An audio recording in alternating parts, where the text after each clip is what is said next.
Bertemu lagi dengan saya, tetap dalam pembahasan tidak jauh dari isu-isu yang dilakukan oleh oknum-oknum orang-orang yang terkenal beken di Indonesia.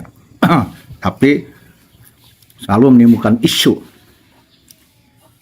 yang membuat resah beberapa masyarakat. Yang ramai sekali ya, belum selesai. Dari mana ya mulainya ya? Pertama saya akan kasih tahu dulu ya, mengapa sebabnya saya mereaksi ini. Karena banyak yang sekali yang bertanya ke saya. Saya membuat video ini karena banyak desakan yang datang ke saya hampir tiap hari dari berbagai kalangan, dari seluruh daerah, dari dalam kota Banten maupun dari luar Banten, yang dari jauh juga sama. Ya tentu harus saya jawab ini. Saya menjawab satu persatu ke orang nanti kurang optimal karena ini sudah menjadi konsumsi publik. Kalau saya jelaskan ke orang yang datang ke tempat saya, hanya mereka nanti yang ada penjarahan. Ini terpaksa saya jadikan YouTube ini untuk syiar. Mudah-mudahan diterima oleh Allah Subhanahu wa taala, tapi dengan diawali wallahu a'lam bishawab. Saya tidak akan mengatakan meyakini diri saya ini benar, ucapan saya benar. Ya, wallahu a'lam bishawab. Dan ini hanya sebuah pendapat pribadi saya, keyakinan saya. Boleh beda pendapat, silakan aja. Saya tidak akan memaksakan. Ini berkisar tentang banyak yang bertanya ke saya tentang gelar Habib. Ada yang nanya, apa sih katanya gelar Habib itu? Ini yang saya tahu, Habib itu gelar bagi orang yang berakhlakul karimah. Habib itu asal katanya dari dicintai, ya, secara lugat. Secara syariahnya adalah Habib itu adalah orang yang dicintai oleh Allah dan mencintai Allah dan mencintai manusia. Karena ilmu dan akhlaknya, karena takwanya, itu berhak orang tersebut diberi gelar Habib. Ada yang nanya lagi katanya, apakah Habib itu gelar Dzurriyyatur Rasul? Saya katakan bukan. Karena Dzurriyyatun Nabi gelarnya hanya dua. Dari keturunan Sayyidina Husain itu Sayyid, perempuannya Sayyidah. Dari keturunan Sayyidina Hasan Syarif, perempuannya Syarifah. Ya, barang siapa orang yang nasabnya sahih tersambung kepada Rasulullah Muhammad SAW, jika dia dari Sayyidina Husain maka Sayyid, jika dari Sayyidina Hasan Syarif. Hanya itu, selain itu tidak ada gelar untuk Dzurriyyatun Nabi.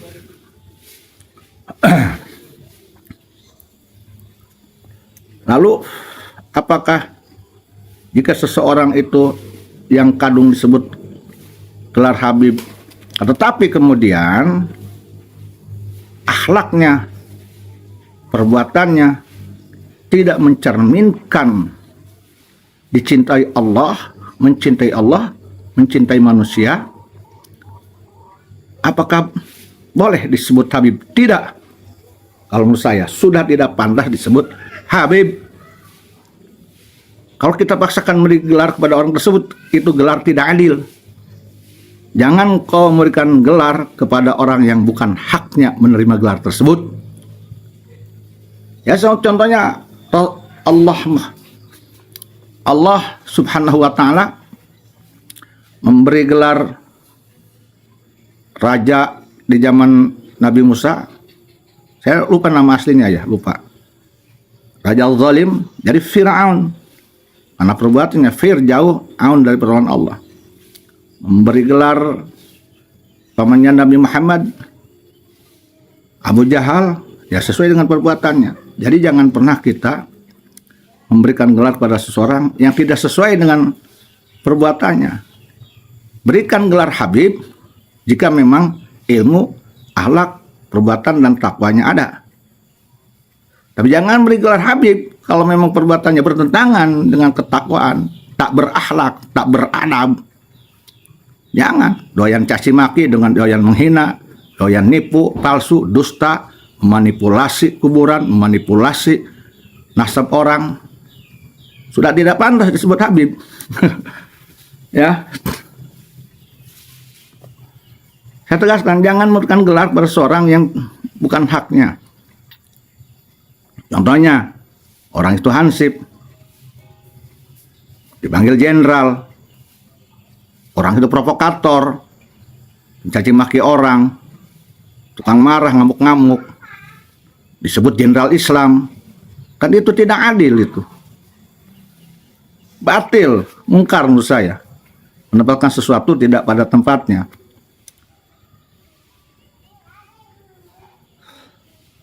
Kalau ada orang umpamanya tingkah lakunya kayak anak kecil, dia punya masalah dia pribadi, kemudian dia bersalah, tetapi dia tidak mau mengaku salah, mempertahankan ego.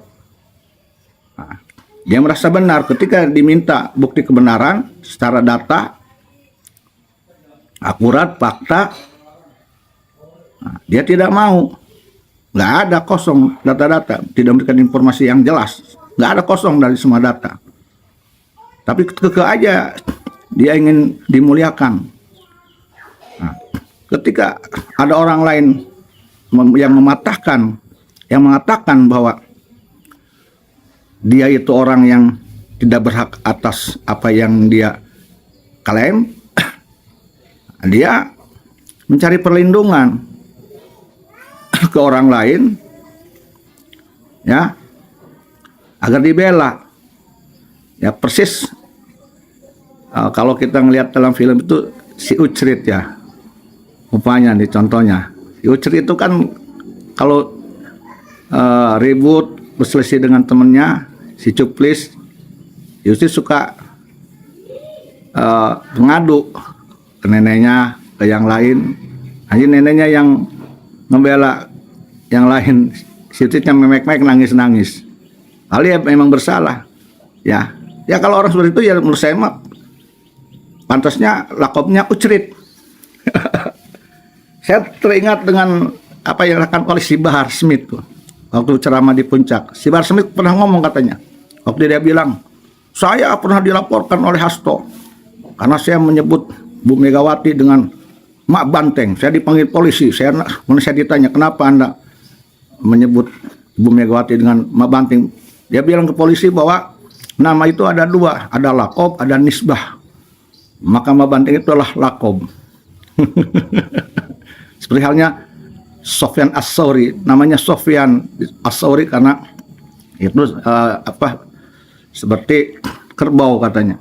Ketika dia Sofyan As-Sauri masuk masjid dengan kaki kiri, maka ada suara panggilnya As-Sauri, lakob. Nah, kalau begitu saya juga akan ikutin nih teori si Bahar Smith nih. Maka saya tidak akan memanggil oknum yang pengen aku sebut, pengen sebut Habib, tapi tidak sesuai dengan dasar ilmu lugat syariat kehabiban. Saya juga akan memanggilnya Ucrit. Karena faktanya banyak oknum-oknum yang aku Habib punya masalah berlindung kepada orang lain, kepada organisasi besar, kepada tokoh besar, bahkan kepada orang-orang Nusantara ingin dibela. Dia berlindung pada jongos-jongos. Jadi lahirlah jongos-jongos Mukidin ngebela Ucrit. Ucrit. Jadi sekarang ini banyak jongos Ucrit. Tapi kalau ada orang yang memang dia disebutnya Habib, dipanggilnya Habib, dibuktikan dengan akhlaknya memang akhlak Habib, ucapannya ucapan Habib, hatinya hati Habib, perbuatannya Habib, ibadahnya takwa Habib, saya akan nyebutnya Habib. Tapi kalau terbukti ada orang yang disebut Habib, ingin disebut Habib, aku cucu Nabi, tapi tidak ada bukti itu, perbuatannya perbuatan Ucrit, maka saya kasih lakob nurutan si Bahar aing mah. Ucrit, lakobnya Ucrit. Jangan salahkan saya ya, saya gitu si Bahar nih, Ucrit. Ucrit anu bin anu bin anu bin anu Ucrit. Nah ini sekarang nih pembahasan tentang ucrit, ya. Tentang si ucrit. Berkaitan dengan banyaknya persoalan makom wali. Geger. Ada makom wali jadi dua. Makom Kartes Sumodiningrat aslinya di Jejeran Yogyakarta, ada di Semarang. Dan yang lain. Kemudian yang saya dengar, yang laporan saya orang Karawang, kemarin-kemarin nih ada orang Karawang, dan sebelumnya juga laporan ke saya bahwa makam Syekh Kuro Karawang, Syekh Hasanuddin Karawang pun ada dua katanya sekarang ini. Tapi jujur aja saya belum ke sana, ya.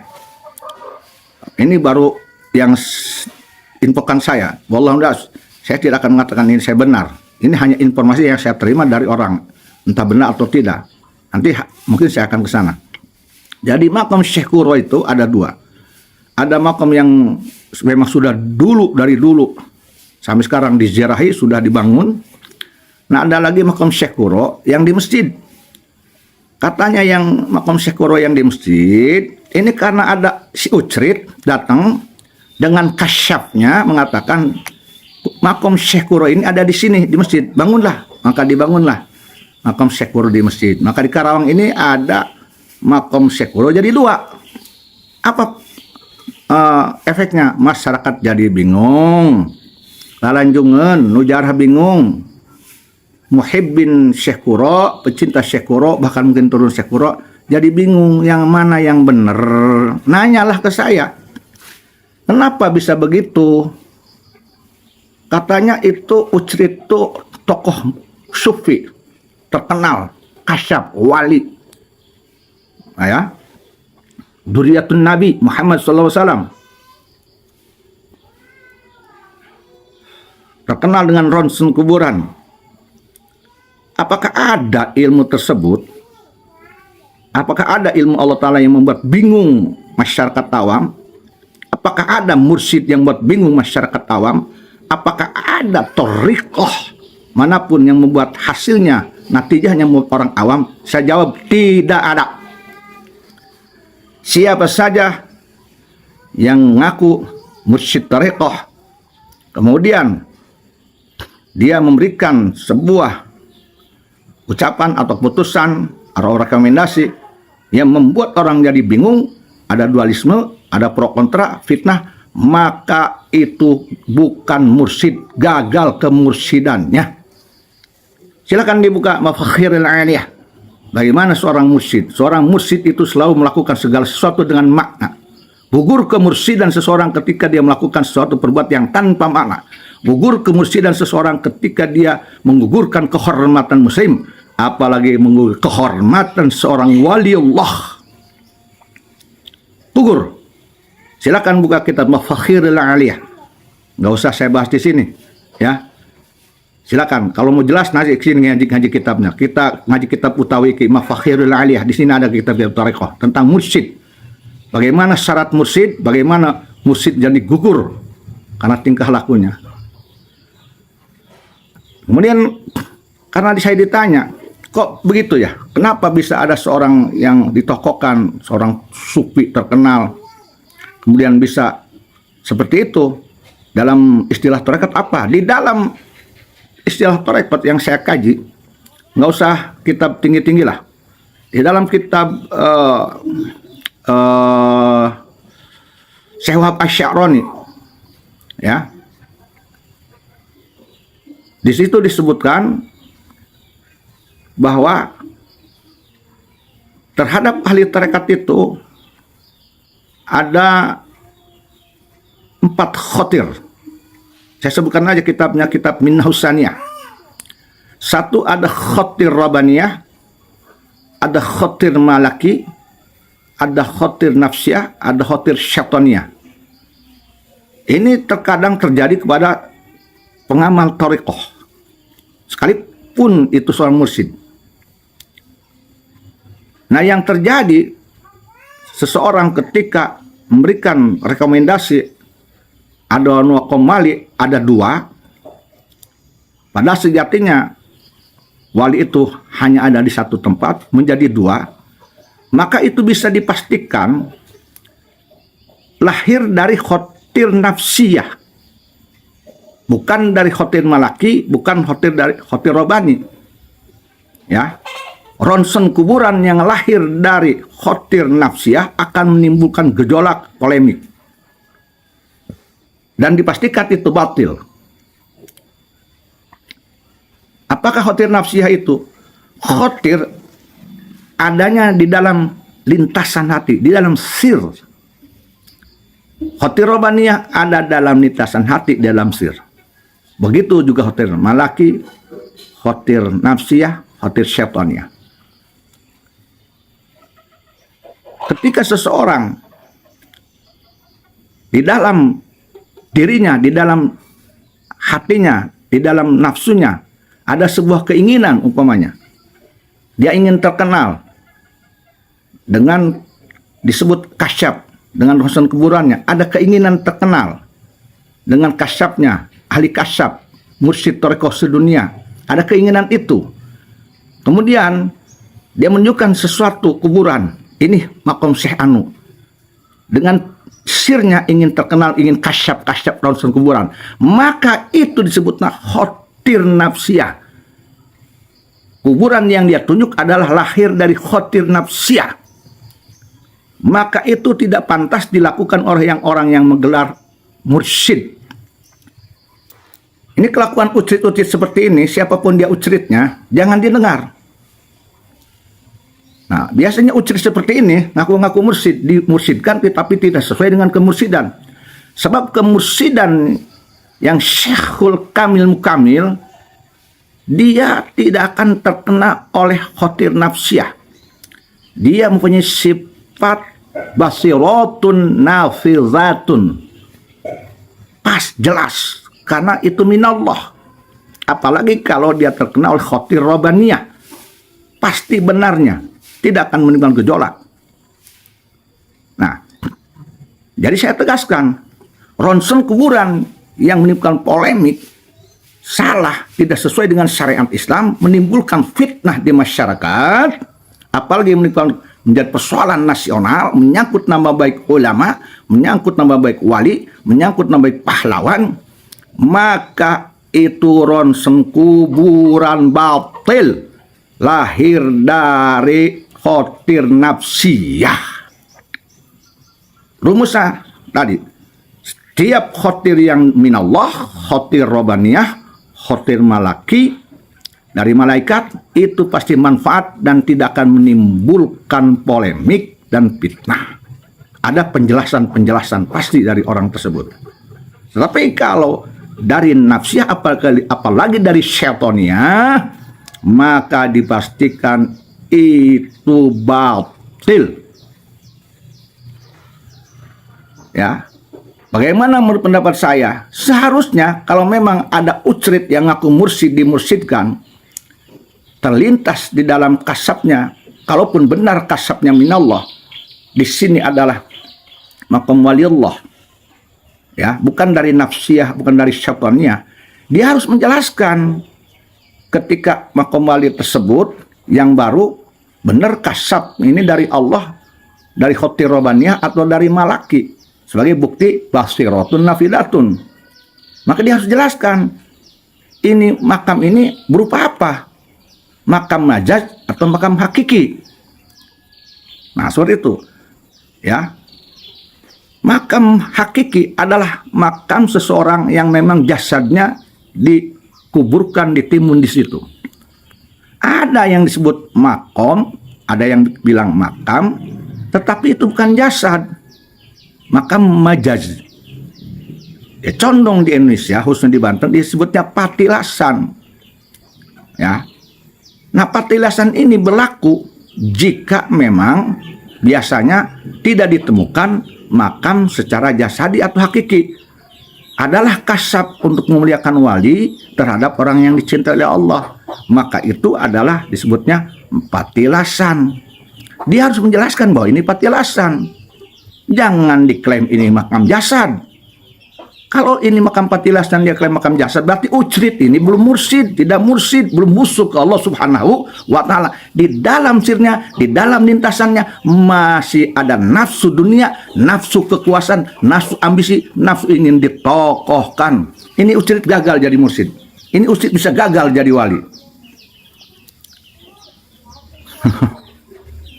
Silakan buka kitab Minah Husaniyah karangan Syawab Asy-Syahrani. Di situ ada pembahasan tentang khotir robaniyah, khotir malaki, khotir nafsiyah, dan khotir syaitaniyah. Jadi ini sangat menarik sekali.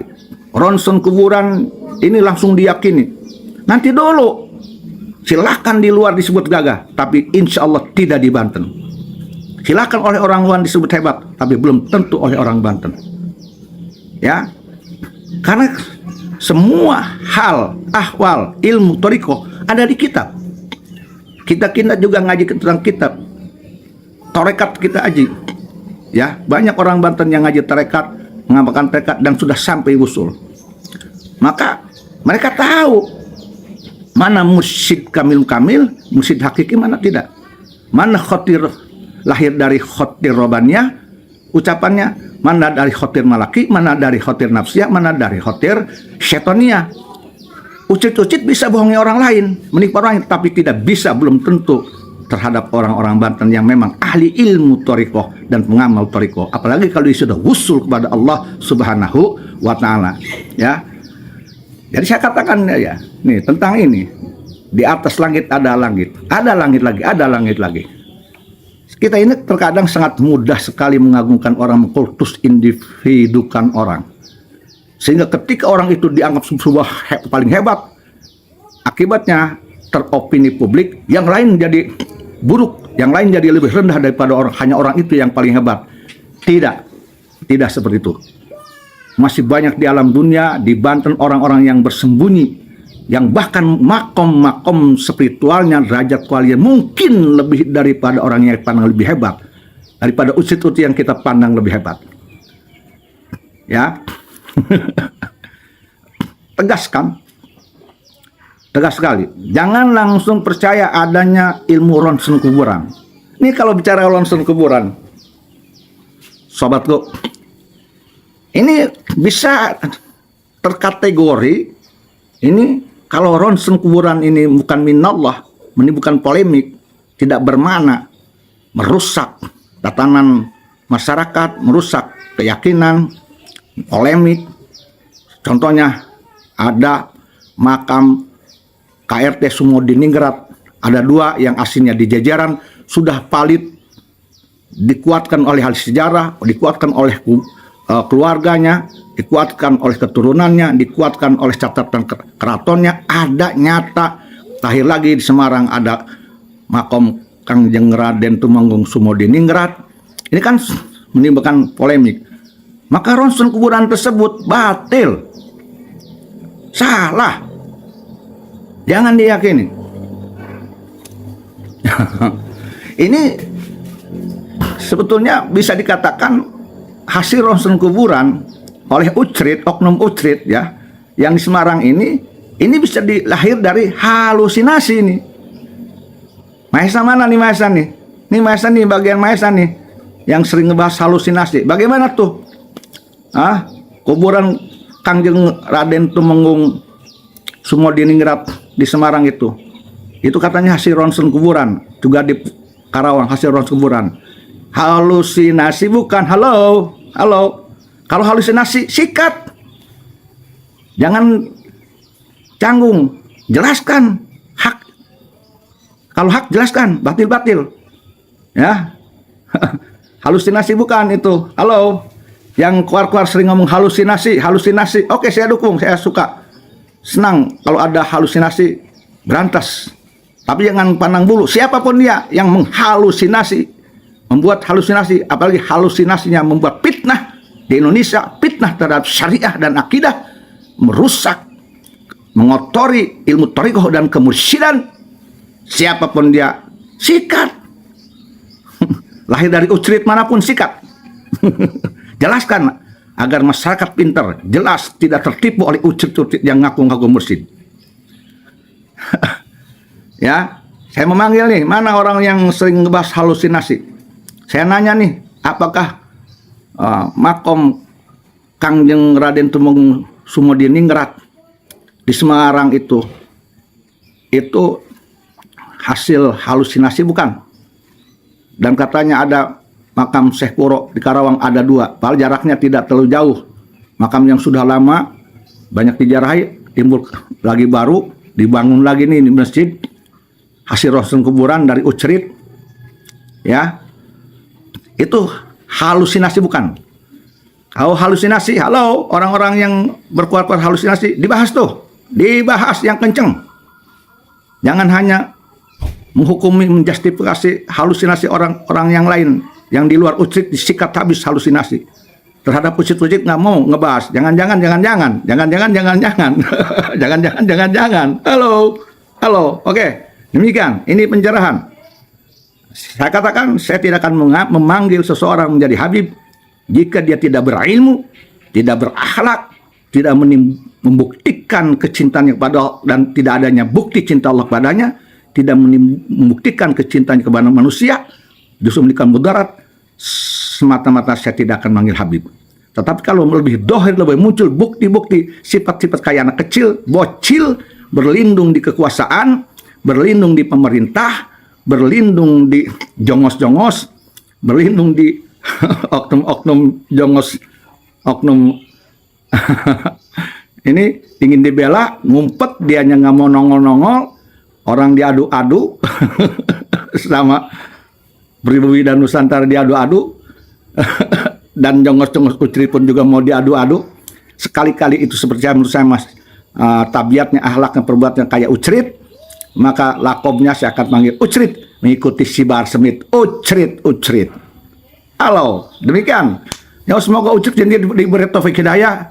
Semoga Ucrit ini bermanfaat. Semoga Ucrit ini juga memang dijadikan seorang Habib menurut hakikat Allah. Walaupun secara gen dia bukan cucu Nabi, tapi kalau dia berakhlak, berilmu, maka saya akan mau memanggil Habib. Mohon maaf jika ada kesalahan. Ini hanya pendapat saya. Saya tidak akan mengajak orang lain untuk mengikuti saya. Ini hanya pendapat saya, hanya hak saya untuk memanggil seseorang sesuai dengan lakobnya, sesuai dengan pengetahuan saya.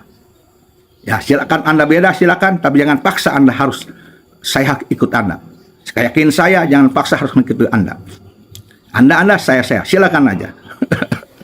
Mohon maaf, ini saya mulai ngomong lagi. Karena ini saya membahas permintaan orang-orang yang datang ke gubuk saya. Dari golongan jawara, pengusaha, orang biasa, tokoh masyarakat, ulama, ustadz. Bertanya tentang ini, tentang Ucrit dan tingkah lakunya yang buat geger Indonesia. Demikian, mohon maaf dan maklum.